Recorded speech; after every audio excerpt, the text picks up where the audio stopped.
Aujourd'hui, on va voir pourquoi t'entraîner 18 heures par semaine si tu fais de la course à pied ou du triathlon peut être contre-productif par rapport à quelqu'un qui s'entraîne 14 heures par semaine mais qui le fait mieux. Je m'appelle Lucas, j'ai un master en prépa physique mentale et réathlétisation et aujourd'hui avec mon équipe, j'ai aidé plus de 100 coureurs à revenir de leurs blessures mais surtout à performer en faisant moins. La plupart des gens pensent qu'il faut s'entraîner des heures pour pouvoir performer. Mais 90% des athlètes que je coach actuellement s'entraînent moins et performent plus. On est parti, let's go! Mais avant que la vidéo commence, je voulais t'offrir un petit cadeau. Le guide du running sans douleur. Il va te permettre de comprendre tous les tenants et les aboutissants, pourquoi tu te blesses. Et tu as juste à cliquer sur le lien dans la description pour pouvoir le télécharger. La plupart des gens pensent que s'entraîner 18 heures par semaine et en augmentant le volume de manière linéaire comme ça, on va forcément vers la performance. Mais ça, c'est complètement faux. La plupart des triathlètes s'entraînent, puis il y a une douleur qui arrive. Et quand la douleur arrive, qu'est-ce qui se passe? Ils en font plus de renforcement, plus. Et à un moment, ça explose. Je vais te montrer ce qu'il faut faire à la place. Tu as ici ton niveau de baseline. C'est le niveau que tu as actuellement. Puis, tu vas t'entraîner, tes capacités vont baisser vu que tu vas être fatigué. Puis, toi, ce que tu attends, c'est récupérer pour pouvoir surcompenser et arriver à ce stade-là, ici, qui est un peu plus haut que le niveau d'avant. Puis, refaire un entraînement, puis progresser, puis refaire un entraînement, puis progresser, et ainsi de suite. Ce qui va t'amener à ton niveau de performance. Il y a deux cas différents qui font que tu vas pas réussir à faire ça. Le premier cas, c'est le cas où toi, en fait, tu es déjà fatigué et tu vas remettre un entraînement, ce qui va faire que tu auras à peine le temps de surcompenser, que tu vas rebaisser. Tu vas monter, tu vas rebaisser, tu vas monter, tu vas rebaisser. Et là, en fait, ton niveau de base, il est là, mais c'est surtout que là, tu vas avoir la blessure ou le surentraînement. Et là, tout va exploser. Donc, tu comprends bien qu'en faire toujours plus, ça ne va pas t'amener à plus de performance. À condition que ton corps, si tu veux, là, il faut plutôt que ton corps récupère. C'est-à-dire que si, ici, ton corps n'a pas le temps de récupérer, en fait, tu vas chuter jusqu'au tréfonds des enfers. Par contre, si tu as la capacité de récupération, tu peux totalement augmenter le volume. Mais ça vient avec le temps. Et le deuxième cas que je vois très souvent, c'est que il y a une mauvaise identification de la baseline. Quand vous êtes coureur à pied ou quand vous êtes triathlète, votre objectif, c'est de trouver le volume minimal qui va vous faire progresser.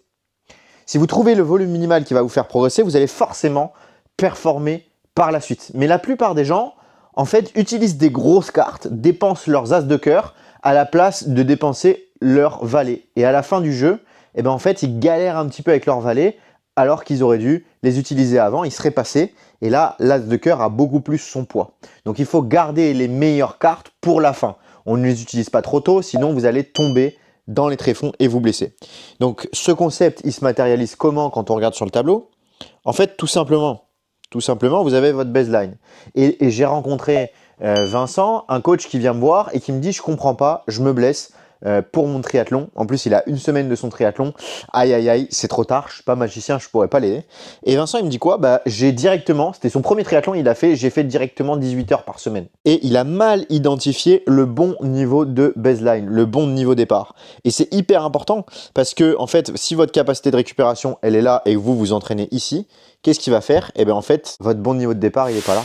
Donc, vous n'allez jamais avoir le temps de récupérer. Vous allez peut-être monter un peu au début et après cracher et vous retrouver sous votre niveau de baseline. Sauf que quand on essaye de remonter ici, là, c'est beaucoup plus chaud et on est obligé, en fait, notre nouvelle baseline est ici. Donc, vous êtes obligé de recommencer encore plus bas. C'est pour ça que t'entraîner 18 heures n'est pas forcément une bonne idée et qu'il faut être patient et commencer par 14 heures, peut-être par 12 heures, peut-être par 10 heures, peut-être par 1 minute. Ça dépend tout à fait de ton niveau. Mais dans tous les cas, comprends que si tu n'as pas ta baseline, c'est là où tu vas te blesser, c'est là où tu auras des problématiques parce que ta baseline fondamentale n'a pas marché. Cette mécanique-là, c'est une mécanique que j'utilisais avec énormément de mes coureurs et je te mets des screenshots de courbes de leur progression. Tu verras qu'avant, ils stagnaient et aujourd'hui, ils peuvent progresser sans aucun problème. C'est le cas de Vincent, c'est le cas de Yannick, c'est le cas de Jana, c'est le cas de plein de coureurs que je peux suivre. Donc, quelles sont les étapes que je te conseille de faire? L'étape numéro 1, c'est d'identifier la baseline. Et l'étape numéro 2, c'est de partir 20% plus bas que tes capacités.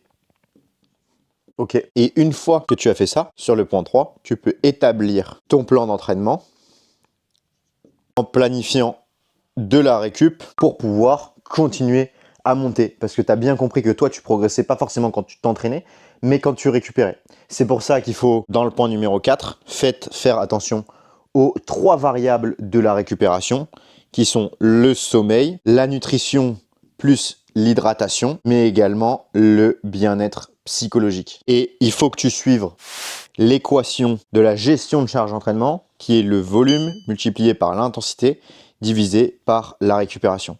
Et j'ai fait une super vidéo, je te mets le lien juste ici, tu peux aller la regarder, où j'explique cette formule-là qui va changer 95% de ton entraînement. Si tu la maîtrises, tu vas réduire de 95% les chances de te blesser. Sur ce, je te souhaite une bonne journée et on se voit bientôt. Salut!